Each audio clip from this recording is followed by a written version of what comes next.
What's up, everybody? Welcome back to another episode of Jumping Around, episode number 4. I'm Jack, I'm Shamuka. and here we are. What So is our rundown today is, we're going to talk about Chainsaw Man, our hit one, just like we had it on the first Jumping Around, and then we're going to do two picks each, one after the other. So let's get into it. Chainsaw Man, Chapter 80 was fire.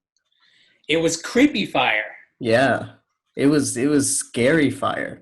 Makima, we know that she's a devil, we know that she's a control devil, yet she seemed so human and kind and considerate to Denki And there in were this so chapter. many doggies. There were so many dogs. There was a dog named Tiramisu. Like, you can't hate that. You, I you know. can't hate it.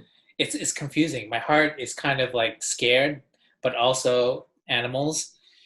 But one thing, did you notice that the dogs did not mess with Makima in any way? She had perfect control over them. That's true. It They didn't was eat any of chaotic the food. control. Yeah, Yes, chaotic control, which is crazy to think about. So it still fits with her theme of controlling.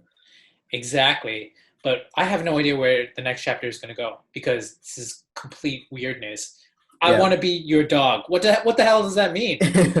Also, the beginning of the chapter, it kind of continued with the parallels of children, kind of, where Denki's just depressed, honestly, because Aki is dead. Yeah, And we see him like eating the popsicle or the ice cream, and it says winner on it. And then the last panel is all black, and it's just Aki died.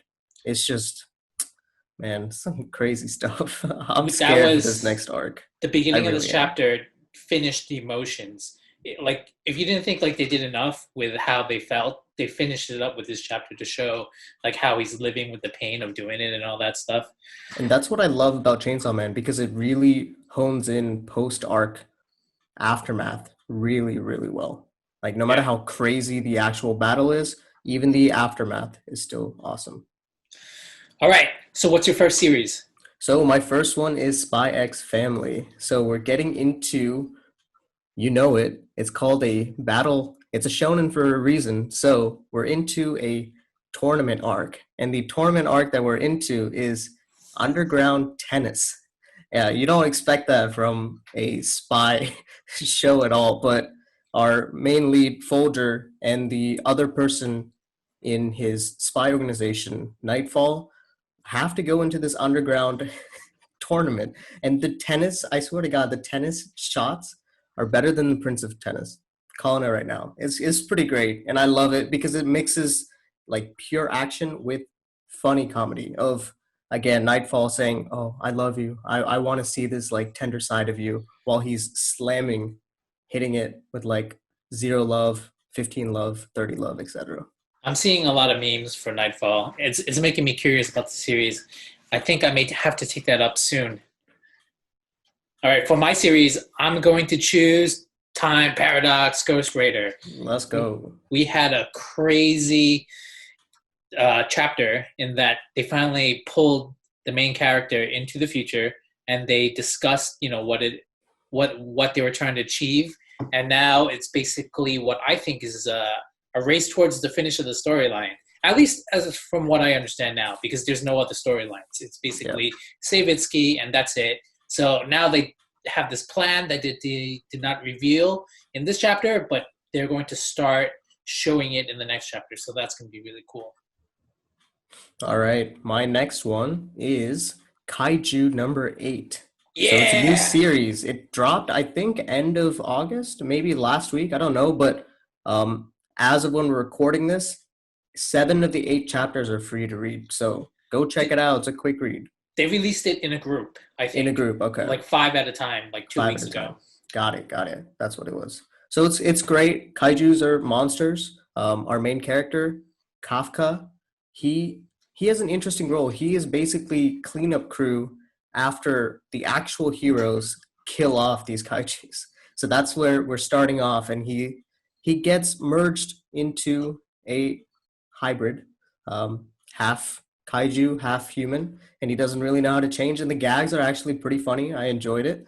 What are your thoughts on it? First of all, it's a great series. You should check it out. That was a little spoilery, but A little bit, really, yeah. it's not.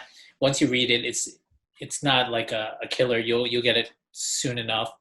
It's definitely worth reading. They are we are in the arcs where they're introducing some cool characters. So in this latest chapter, they're developing the characters of the rivals, which I think that they will become like a tight knit group later on.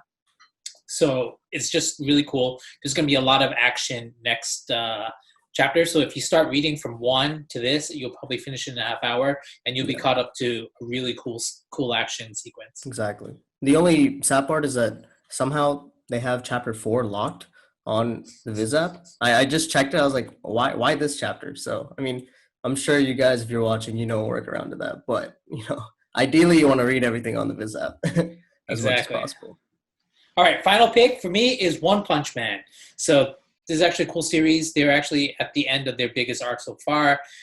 So the last bunch of chapters have basically focused on Tornado and her psychic abilities versus the main villain. And Saitama is still stuck in a hole doing gags. But this series is really cool. It's got great art. There's 45 pages in this bi-weekly, so there was like a lot to go through. Bi-monthly, but yeah. Yeah, I actually like the series a lot, the character designs and so forth. I find it to be kind of like American comics, but get to the point a lot quicker. And so this is also similar to like Chainsaw Man is in that it's subversive to superheroes. So it's really cool. You guys should check it out. There's always a lot of action. No one ever dies because the main character, One Punch Man, is Superman times 20. Yeah, exactly. He just one punches. And Murata, who's the artist, can make rocks look beautiful. If that's a testament to his art ability, yes. It's amazing. He is one of the top boob drawers of all time. So that's something to look out for. All right, and so those are the picks for this week. Thank you. Hope you guys enjoyed it. You can follow me on Twitter at ParadoxTweeter. And you can follow me on Twitter at Inspirational. Yeah, see you guys next week. Peace.